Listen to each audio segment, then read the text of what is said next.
جیسا کہ میں نے آپ کو پہلے عرض کیا کہ یہ نبوت کے 11ویں سال ہے، اور 11ویں سال سے متصل آپ دیکھیں کہ وہ وقت ہے 10واں سال 9واں سال، یہ وہ سال ہیں، اور اس میں 11واں سال بھی شامل تقریباً، کہ جو نبی کریم صلی اللہ تعالی علیہ وآلہ وسلم کی ذات پر بہت زیادہ شاک تھے،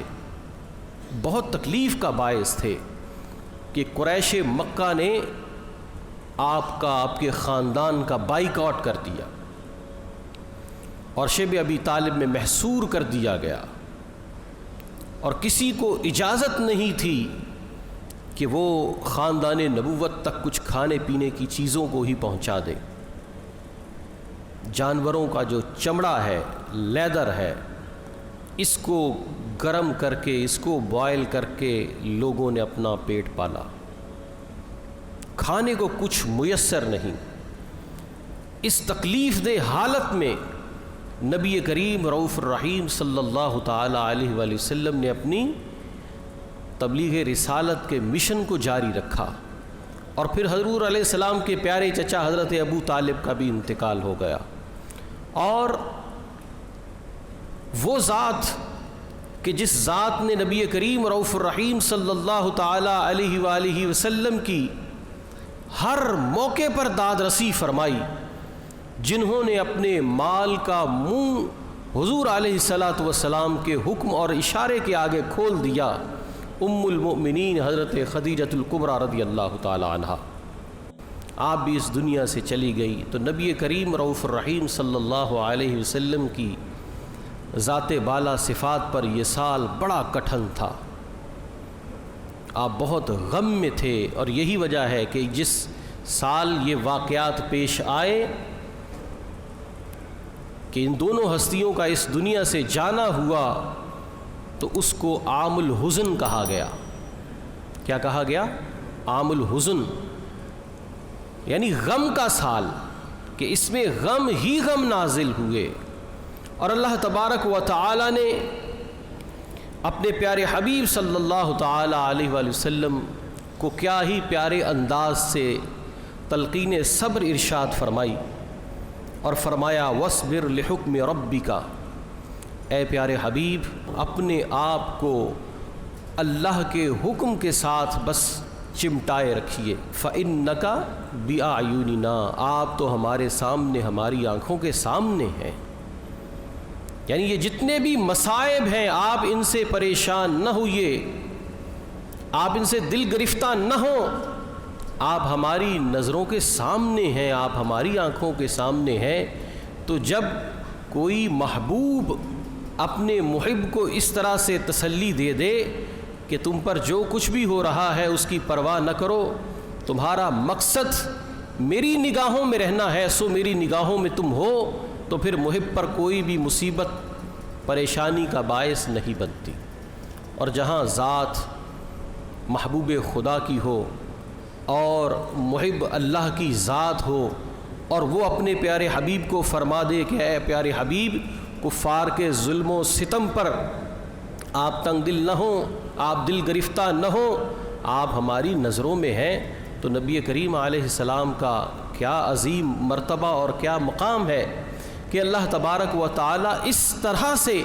اپنے پیارے حبیب صلی اللہ علیہ وسلم کی ذات کو مخاطب فرماتا ہے کہ اس معراج سے نبی کریم صلی اللہ علیہ وسلم کی دل جوئی ہو جائے، جو غم حضور علیہ السلام کے قلب اطہر پر ٹوٹے ہیں ان تمام کے اثر کو زائل کر دیا جائے۔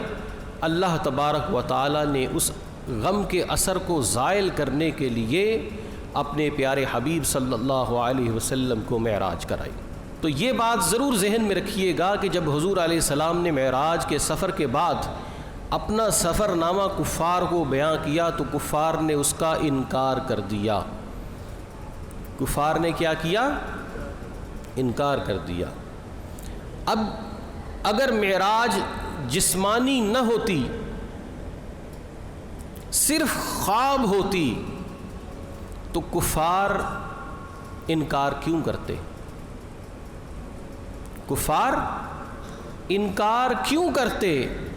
کفار کا انکار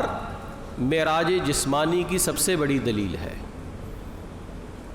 کیونکہ خواب میں یوں دیکھ لینا یہ کوئی ایسی بات نہیں ہے۔ خواب میں آپ نے خود کو بھی اڑتا ہوا دیکھا ہوگا،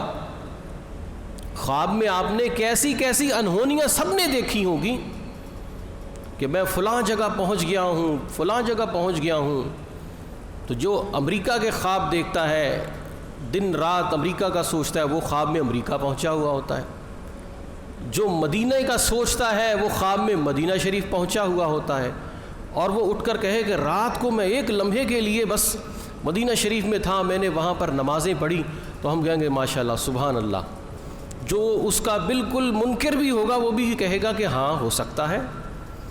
کیوں کہ خواب میں تو کچھ بھی ہو سکتا ہے۔ کفار نے انکار خواب کا کرنا تھا کیا، اور خواب کی تصدیق کرنے والے نے صدیق اکبر بننا تھا کیا؟ تو یہ اصل میں معجزہ جسمانی تھا کہ جس نے انکار کرنے والوں کو کافر کر دیا، تصدیق کرنے والوں کو صدیق اکبر بنا دیا۔ تو یہ سمجھ لیجئے کہ حضور کی جو معراج ہے یہ معراج جسمانی ہے، اور معراج جسمانی کی تصدیق کرنے والے قیامت کے دن صدیق اکبر کے ساتھ اٹھیں گے، اور معراج جسمانی کے انکار کرنے والے انہی کے ساتھ اٹھیں گے جنہوں نے انکار کیا۔ تو یہ سوچ لینا چاہیے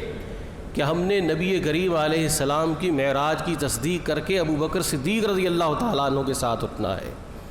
نہ کہ منکرین معراج جسمانی کے ساتھ، کیونکہ کفار مکہ سارے کے سارے منکرین معراج جسمانی تھے، اور تصدیق کرنے والے یار غار حضرت ابو بکر صدیق بن گئے۔ تو اس معراج کی تصدیق نے صدیق کو صدیق اکبر بنایا ہے، اس لیے اس باب میں کچھ بھی عقیدہ رکھے تو بڑا سوچ سمجھ کر رکھیں۔